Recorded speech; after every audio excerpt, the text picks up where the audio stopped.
Hey, everybody, I'm Steve Green with Bill Whittle and Scott Ott, and this is Right Angle, brought to you by the members at BillWhittle.com. And I want to talk about American and un-American responses to this whole Wuhan flu crisis. By the way, we're not calling it COVID-19. That's a cop-out. COVID-19 is the infection you develop if you're unlucky enough to catch a bad enough case of the Wuhan flu. That's named for a city in China, which is run by communists, which let the damn thing loose because they're incompetent thugs. So that's not racism. That's communism. All right. So, gentlemen, I want to bring the first pair of stories that I've arranged ever so helpfully for you. And we're going to give this first one to Bill. And maybe you can guess which one of these stories is America and not America. Or American or not American, but it's I don't know. It's kind of cryptic, this one. First headline: Why are Russian Wuhan flu doctors suddenly falling out of windows? It's happened 3 times now, fallen to their deaths after criticizing the country's lack of personal protection equipment supplies. And the second story, I love this so much. This is America, baby. San Antonio. Oh, you gave it away. You just gave me the answer. Well, it wasn't a quiz. It's not a contest. There's no wagering involved. So I think it'll be all right. You do have a lovely parting gift, though. San Antonio, it's a year's supply of rice-a-roni, the San Francisco treat. San Antonio robotics firm becomes the first to prove its robots kill coronavirus. It's a remote control robot. It goes into a room. It uses UV rays and maybe laser beams or very tiny nuclear explosions. I wasn't quite clear on the details. I'm just very excited about this. And it within 2 minutes clears out all the viruses, and you don't need protective personal equipment in that room anymore. Bill, I don't even know what the question is here other than, doesn't America rock? That's okay, because I'm about to do something so remarkable that people will look back on this as a milestone in the internet. I'm about to connect these two stories with a 15-year-old internet meme. And what I'm going to do is I'm going to say, no, the American story is about the robots that sterilize the air using ultraviolet light. That's America. But in Russia, robots push people downstairs and push them out of window. Some of them are the pusher robots and some of them are the shover robots. And if you have ever seen the absolutely amazing animation called The Terrible Secret of Space, done back in the days of something awful, I want to say somewhere around 2006 or something. Yeah. There's a great animation. We are the pusher robots. We are the shover robots. Do not trust the pusher robots. He is malfunctioning. So yes. So in America, the robots disinfect the virus with bursts of ultraviolet light. And in Russia, the pusher and shover robots are designed to push and shove medical experts down the stairs or out the windows. You know what I missed was, I think it was called Something Good. I don't know what these guys were exactly, but they had the best animation. This is back in the days of Flash, when that was still a thing. The best animation of all time is called We Like the Moon. And if you're not familiar with We Like the Moon, it's up on YouTube now and has been for years. And you owe it to yourselves to look up We Like the Moon. Scott, are you taking notes here? All your robots belong to us. All right. Seriously, just let me get a little more out of you, Bill. That was a great answer, but I was looking for maybe something just a little more. Does anybody attack something like this quite like Americans? I mean, not always for good, but different. No. It's a great example. And the thing that's beautiful about it was it did not come from the Federal Bureau of Robotic Virus Disinfectation. You know, and it's not even a word, which is why it belongs in a government agency. Right. This is exactly precisely where all of the answers to this particular problem and other problems are going to come from, is from small startups that have figured out a way to do amazing things. We talked an awful lot in the early days of the pandemic about how American businesses were cooperating to build things like, masks and personal protective equipment and all the rest of it. But among the many other things that get lost in this kind of storm is are stories like this. I asked a person who's kind of our resident fact checker on the Chronosphere Lounges, a guy whose screen name is Dr. Bios. He's a biologist of virologist and understands epidemiology.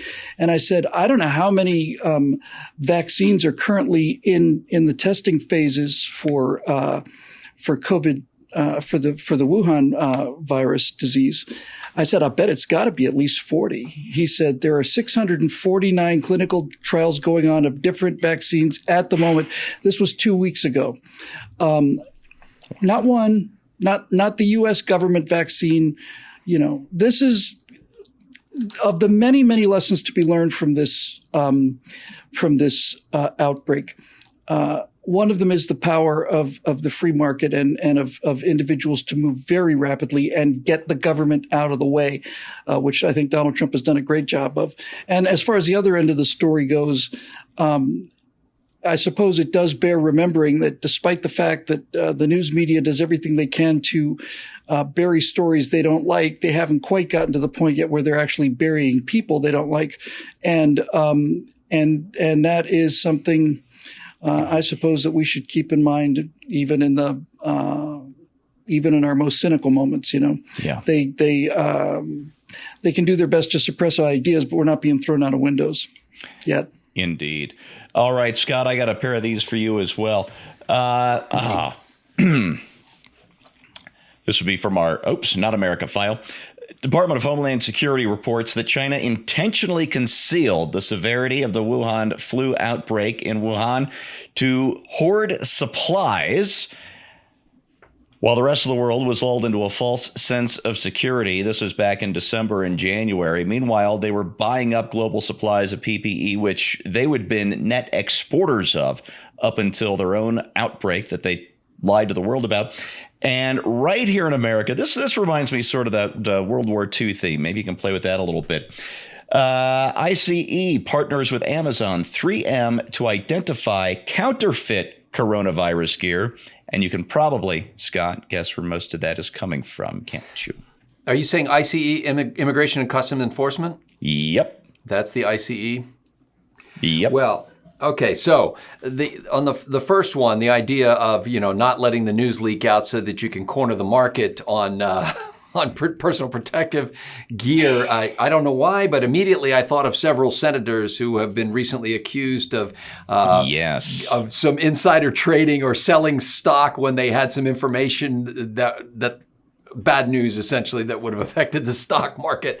Now, I don't understand. You're saying that technology companies have teamed up with ICE to what? In order to detect counterfeit PPE gear like N95 masks and all the rest coming into this country, mostly from the same people who are hoarding the stuff and then shipping crap versions of it all over the world. And that would be our communist friends in Beijing.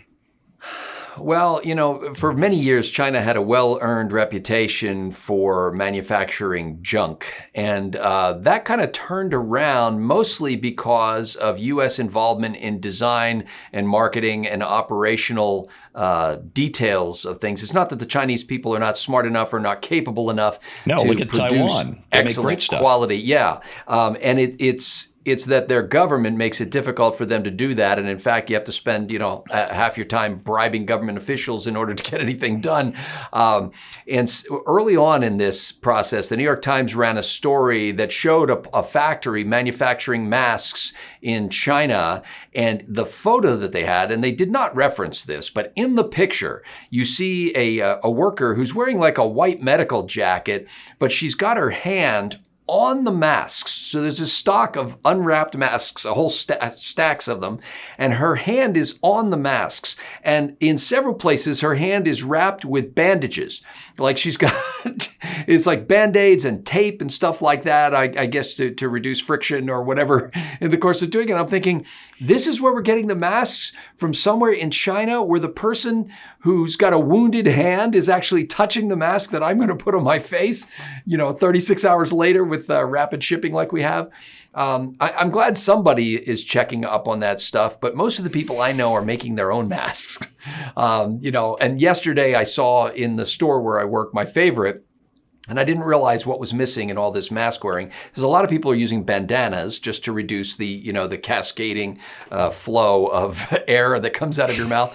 And there was a guy in the store yesterday wearing the bandana and the cowboy hat. And I think when you get when you get Nice. when you get that combination, and it's not unusual where I live to see cowboy hats, but the cowboy hat with the bandana brought back kind of a nostalgic feel to the whole thing, and that I really appreciated. By the way, I think if we're really going to turn this Wuhan flu crusade around, we need to rename it. And in the spirit of Americana, I suggest we start calling it Freedom Flu. No. All right. Let me tell you what is totally American. This thing we did starting about 6-7 weeks ago, where voluntarily we got together as well as we ever did. We're a big fractious country most of the time, to weather the initial storm and just do the smart common sense thing. I don't think anybody in the world does that quite as well as Americans, and certainly with less central direction from on up high in Washington, D.C., or whatever your country's capital might happen to be. What's un-American is this idea that we're having over this extended shutdown time to start applying our amazing skills and talents to absolute crap. Here's what I mean by that. Back when I was reading every single word that Ayn Rand read, I was in high school and didn't date much, so you'll have to forgive me. She told the story of a relative that she'd been trying to get out of the Soviet Union for years. Ayn Rand, you may or may not know, fled the Soviet Union when she was a very young lady. And this relative of hers, I can't remember if it was an aunt or a sister or whatever, by the time she had grown very elderly, Moscow, the Soviets, were finally willing to let her visit the West. They didn't figure, well, okay, if she did escape, so what? She's old, she's a pensioner, we don't have to pay for her anymore. Well, Ayn Rand gets her relative into New York City, and she doesn't know what to do with herself. She can buy whatever she wants whenever she wants to. There are no lines to stand in. You don't have to know a guy who knows a guy to get your bread ration that day or any of the rest. And she just found that she was bored out of her mind and actually kind of resented not being able to apply the skills that she learned in the Soviet Union to her visit to America, and went back to Russia, well, I should say the Soviet Union, apparently pretty bitter about her whole experience in America. And we're facing just the tiny little version of that right now, and it could get a whole lot worse. I don't know if you saw this, but last week, Tyson Foods took out an ad in the Washington Post to say that the food supply chain was breaking apart because there aren't enough workers available. President Trump, the next day, ordered the meat plants to stay open for the duration. There's only so much you can do if people are actually getting sick or whatever. And as it turns out, we're not getting as sick, but we're still under this shutdown. And we've reached a point where my wife and I now have figured out how to game the grocery shopping system. Oh, you can only buy 2 things of ground beef at this store. So you hit that one and I'll hit that one. And then we text each other to figure out what we couldn't get at each store. And then we'll double back and get all that stuff.